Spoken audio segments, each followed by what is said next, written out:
obviously have something going on in our atmosphere today. We have strong jet stream moving in, and that is in eastern Huerfano County under a red flag warning. This is not going to be our last red flag warning this week. So looking at humidity, it's only 8% in Pueblo and Colorado City, 9% Canyon City, but then you look to the northeast, much higher humidity. There's a boundary stalled out here, which is kind of the clash of two air masses, and northeast Colorado is under that tornado watch until 9 o'clock. So the largest threat today has been hail. We've had baseball size hail reported north of Simla in Elbert County. Pumpkin Center, which is east of Colorado Springs, reported 2.5-inch hailstones. So these storms are very strong. So far, they've remained clear of southern Colorado. I'm happy to say this storm in Cheyenne County is losing its luster. We still have a very strong storm moving into Lyman now with an active tornado warning. So this is the storm that we're going to be watching for the rest of the night as it just goes along I-70. I would avoid I-70 for the time being. Temperatures right now, 70s, 80s, and 90s. We're going to stay hot this week. I'll talk about high temperatures coming up. Portions of southern Colorado today leading to high fire danger. It's 93 degrees in Pueblo right now. Pueblo County is under a red flag warning. Humidity is only at 8%. Now, our red flag warnings today are pretty isolated. There's not many of them because not everybody has the fuel dryness that we need to reach that criteria. AKA the grass and bushes are still a little higher with their moisture content, but we're not done with the high fire danger this week. I'll talk about extended warnings into tomorrow and Wednesday coming up in a moment. But I want to highlight this clash of two air masses in Colorado today. We have warm, dry, westerly downslope winds leading to low humidity for the bulk of our area, but then there's an area of low pressure out in Kansas pulling in some good moisture into the state as well. And a stationary boundary in between is allowing for two different Colorados today. We've got the hot, dry, and fire danger zone down south. In northeastern Colorado, we still have a tornado watch this afternoon until 9 o'clock, where the main risks today are a couple of tornadoes, hail of 1 to 4 inches in diameter, and gusts of 75 miles per hour. So the biggest storm certainly today is this one that's moving out of Elbert County and into Lincoln County. And this storm has a history of producing tennis to baseball sized hailstones. And there was a tornado warning for Lyman that has now just been taken out. So if you have friends and family in Lyman, just make sure they know that the city proper is now out of the tornado warning, but there is still a tornado warning active on the north side of town. And this storm looks to be moving just north of I-70. So I would still avoid I-70 here tonight, where this storm is incredibly strong, still could be producing tennis ball size hail, as well as that tornado risk with that active tornado warning. I'm happy to say this storm that's moving through Cheyenne County is really losing its strength and it's starting to dissipate. Not after it dropped ping pong ball size hailstones in Kit Carson. So these storms are the main highlight here for the rest of the evening. However, they're pushing out this cooler and humid air, and I'm not totally ruling out a nighttime thunderstorm in Colorado Springs and El Paso County. There's a low chance of that, but I don't see it being totally 0% chance of a storm. So just a heads up, that may happen, and I've seen it happen before, even if this futurecast doesn't show it. Elsewhere overnight, we will be mostly dry and clear. So across our region, it was hot today. 95 was our high in Pueblo. 87 was our high in Colorado Springs. We are about 10 degrees above average. We're going to continue about during our entire newscast as we have this clash of air masses here in our region. And on the east side of the air mass, we are humid. We have a lot of energy for thunderstorms. On the west side, that's where we are bone dry. Only 8% humidity in Canyon City and Pueblo right now. But there is that tornado watch in place. This will expire at 9 o'clock. However, the severe weather threat has moved off of I-25. It's mostly into our northeastern plains, where the strongest activity right now is in Elbert and Lincoln counties. I do not recommend Highway 24 outside of El Paso County, especially once you get to Lyman, and I don't recommend travel on I-70 either. You're going to need to wait for these storms to pass. You see these lines here on radar? These are outflow boundaries from these thunderstorms. These can sometimes create more storms, especially as they are pushed up against the mountains. So I'll be watching for a storm chance in El Paso County tonight. That chance is low, but it's not zero. So that's what I'm watching for thunderstorm activity. I'll talk more about this fire danger coming up. Large hail reported in Colorado today, notably in Elbert County, north of Simla, baseball-sized hailstones, and east of Colorado Springs in Pumpkin Center.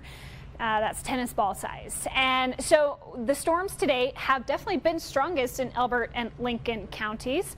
It looks like we just got an update taking out that tornado watch for I-25. Still looking at a tornado risk and large hail risk for the Eastern Plains until 9 o'clock this evening. So these are the storms that are capable of producing that tennis and baseball size hail.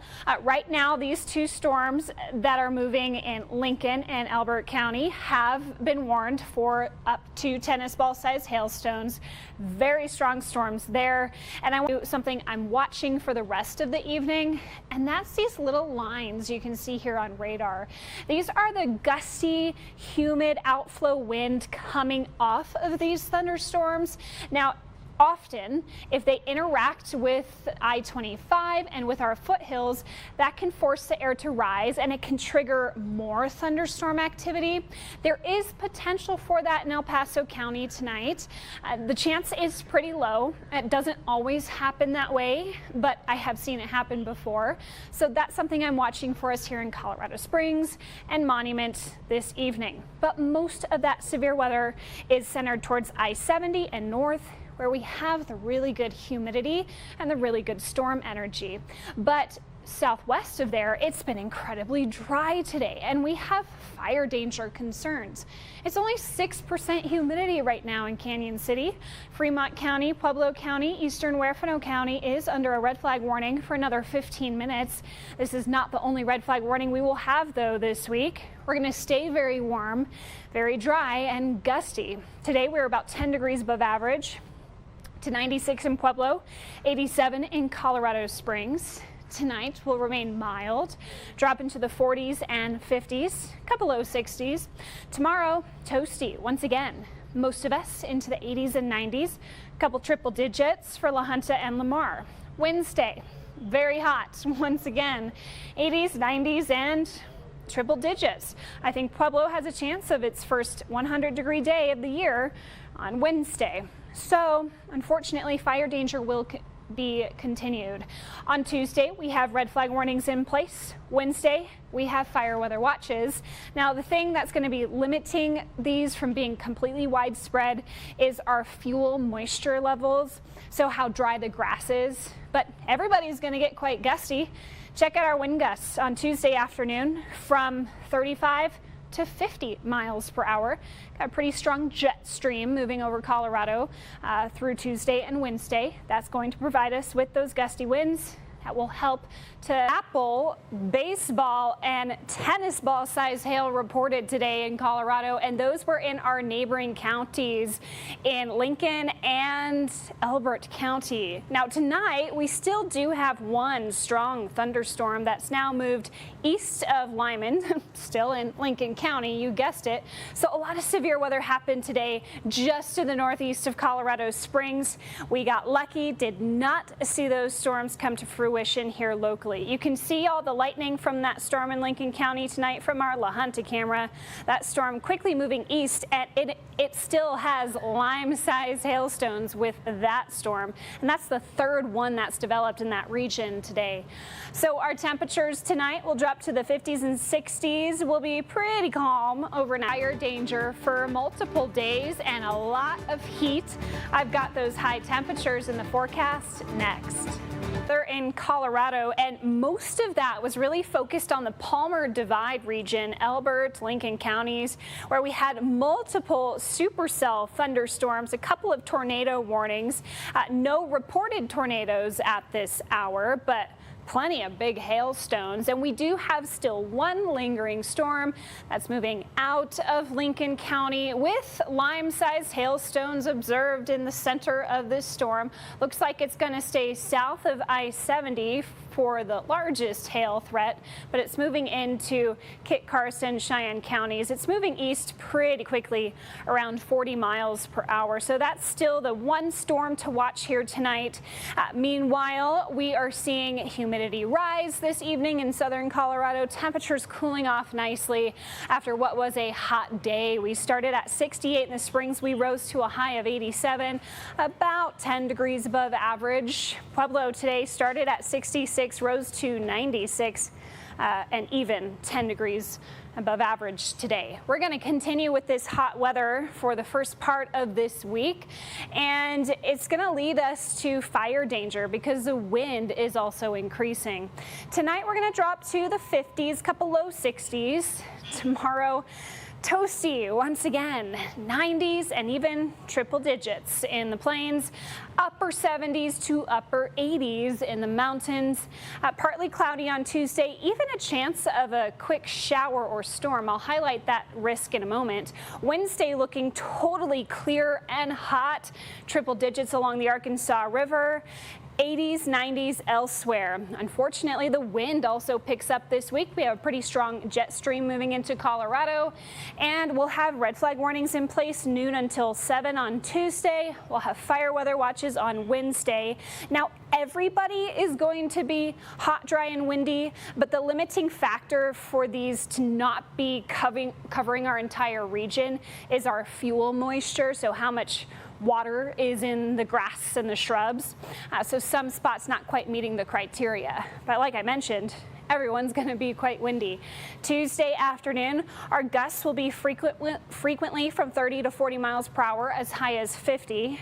And on Wednesday, still quite gusty, coming down off the mountains, downsloping, drying, and gusts in excess of 30 to 40 miles per hour expected on Wednesday afternoon. I mentioned we might have a spot shower on Tuesday. Unfortunately, I think that mostly just brings us a risk of dry lightning.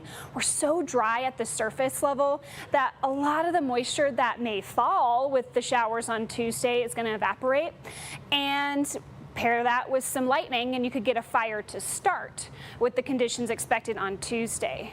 But at least we'll have a partly cloudy sky. That's going to be different on Wednesday. Wednesday, totally sunny, completely dry across the region, and just downright hot.